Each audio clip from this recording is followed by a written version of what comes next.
হ্যাঁ আসেন।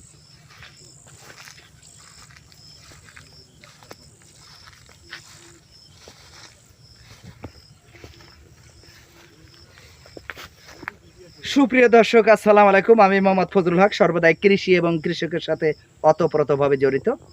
আমি আপনাদেরকে নিয়ে আসলাম হলো ম্যাজিক স্টিক নামে যে খাবার বা খাদ্য আমরা খেয়ে থাকি। ম্যাজিক স্টিক অর্থাৎ সজনের ডাল বা সজনের ফল আমরা খেয়ে থাকি।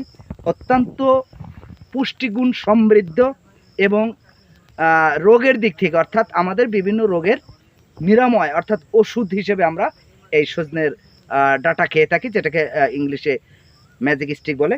সর্বোপরি কথা হলো, এখন আমি দেখতে পাচ্ছি যে বাজারে কন্টিনিউ এই সজনের পাতা শুকিয়ে পাউডার করে খাওয়া হচ্ছে। অর্থাৎ এই যে সজনের পাতা, এর যে কত ধরনের রোগের নিরাময়, সেটা আমি আপনি যদি জানি তাহলে আমি আপনি গ্রামে থেকেও কন্টিনিউ খেতে থাকবো। কিন্তু এটা সর্বদা সকলে খাওয়ার চেষ্টা করবেন। বিভিন্ন ধরনের রোগ মুক্তর জন্য সজনের এই পাতা অনেকে এখন পাউডার করে খাচ্ছে। আর যখন 12 মাসি সজনেও পাওয়া যায়, যখন আপনার এই সজনের ডালটা হয়, ডাটাটা হয়, তখন সেটাও খাওয়ার চেষ্টা করবেন সকলে।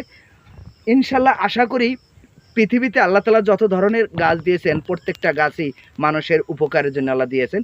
সেক্ষেত্রে সজনে গাছও একটা। তা আসুন আমরা এই সজনে গাছ বিভিন্ন আনাচে কানাচে লাগিয়ে নিজের চাহিদা মেটাই এবং পরিপার্শ্বিকের চাহিদা মেটানোর জন্য আপ্রাণ চেষ্টা চালিয়ে যাই। আজ এখানে বিদায় নিচ্ছি, আগামীতে দেখা হবে। ভালো থাকবেন, সুস্থ থাকবেন কামনা করি। আসসালামু আলাইকুম।